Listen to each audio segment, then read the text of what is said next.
So, Walter, the tempo of this offense gets a lot of attention. In college, you're going to play at tempo at times, 2-minute situations, but doing it this constantly, how hard is it? Was it an adjustment for you? What was that like? I'm used to a high tempo offense, but even this offense, it's super duper high tempo. But all the conditioning we do with Coach Mike and our O-line coaches, I mean, they do a good job of keeping us in good shape. Can you do it 60 minutes? Yes. Yeah. And we also have the depth to do so. Yeah. I believe so. Left guard, is that where you were playing mostly? Yes. Talk about just playing in the system. I mean, what are some of the differences, the nuances that you had before that you had to kind of throw out and doesn't really apply to what you're doing now? I'm sorry, could you repeat that?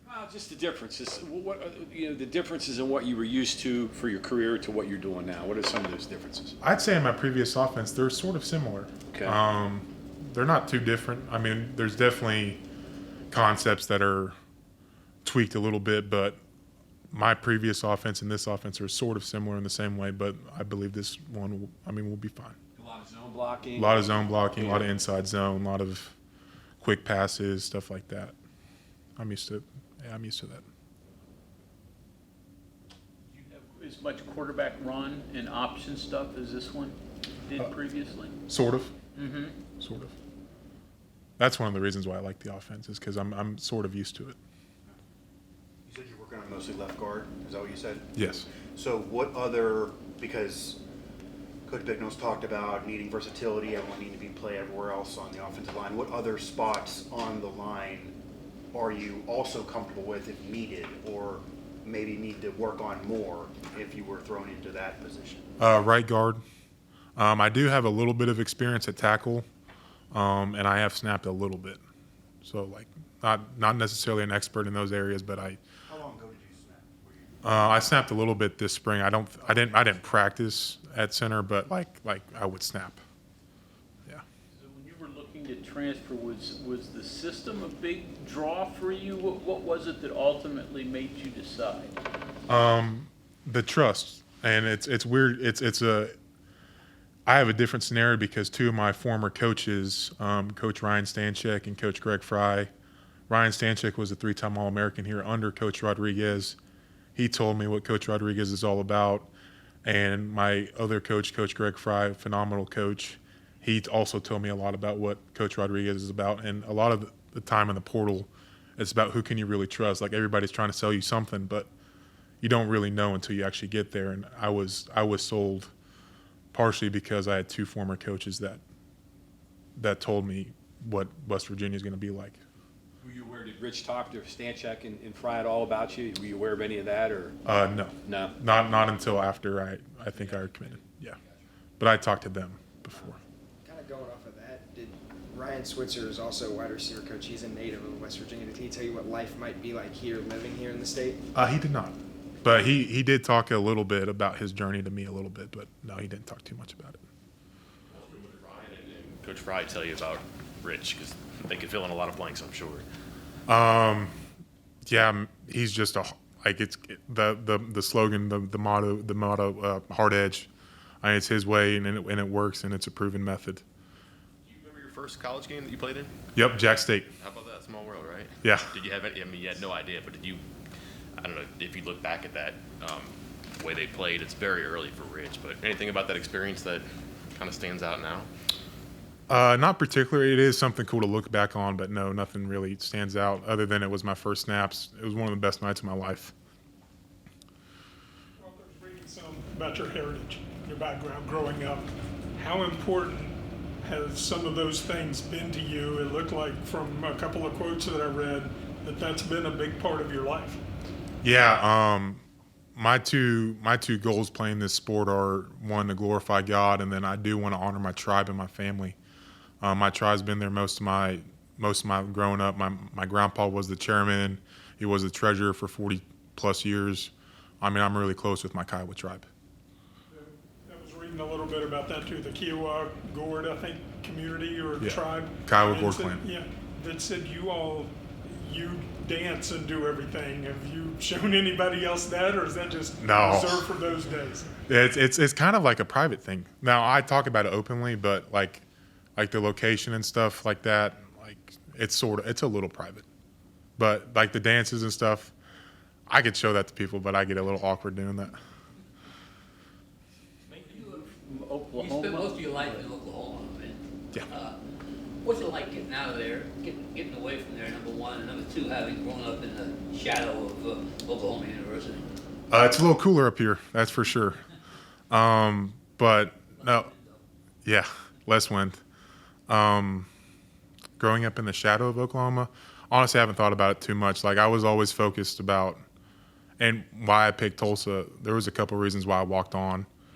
One was the education. I wanted the education because I don't know what's in store for me afterwards. Football's done, but I know that degree from Tulsa would have been a good one to get. That's one of the reasons why I went there. I wasn't thinking too much about the shadow of Oklahoma.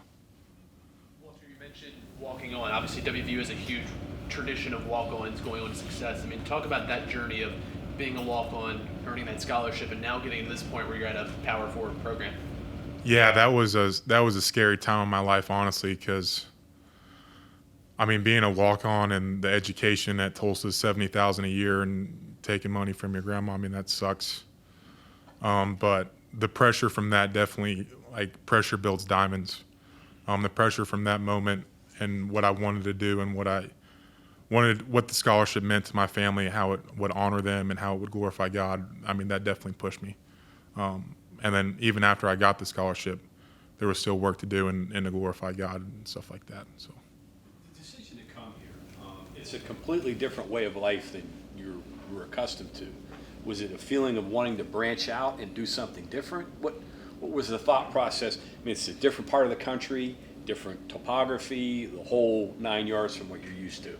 yeah, coming back to my coaches, I wanted to know what I was getting into with the program. You know, like, and just having that little connection, unlike it's not direct connection, but having that little connection to Coach Rodriguez before I even really met him, I mean, that definitely made me want to come play here. But you're stepping out of your comfort zone a little bit. Yeah, I mean, to well, do that. I've always been stepping out of my comfort zone, I Okay. believe. When I walked on, I mean, I was scared, but I'm not scared no more. But Did your grandparents know anything about American football or other family members? And if they didn't, what was their reaction when you tried to explain to them what you were going to be doing? they're big basketball players. A bunch of Indians are big basketball players. Not too many Indian football players, but yeah, my grandma's she was very supportive. Yeah, So did you ever play basketball? I did. I was horrible. I made the C team. Yeah, I don't really want to. That was bad. You did not threaten Trey Young's record at your high school? No, not at all. Can you walk us through, what you guys are doing on this offensive line is pretty much unheard of, right? All new positions. Yep. You started from scratch. Walk us through from spring, the new additions of players that came in post-spring, because your unit is the hardest to get synchronicity to. How, in your view, has that evolved? We've definitely become we have more chemistry as a unit as opposed to when the spring started, and I hope that'd be the case. When the spring started, I definitely say it was all new. Some players were playing new positions that they weren't used to, stuff like that. But as it went on, as a good unit would hope to do, we did gain chemistry and we do know each other a little bit better, and because of that, I think we play a little bit better too. Walter, is there anything else that you would want fans to know about your background or your tribe or where you came from? Because your success even to get to this point, you mentioned, is kind of unique already. And I imagine there's maybe some pressure that you feel to keep on having success maybe. All I want to do is I want to see how far we can go. Because I mean, as I've played, unfortunately, I've never had a winning record in college, and I believe we can win, and I think our chemistry is very good, and I just can't wait. Did you grow up facing much discrimination, being an American Indian, or Not at all. no? Maybe Nope. it's because you're 6'5", or No, not at all. Oklahoma, possibly because. There's a bunch of Indians in Oklahoma in the first place, though. I think there's the most Indians in the USA in Oklahoma. Thank you, Walter. Thank you.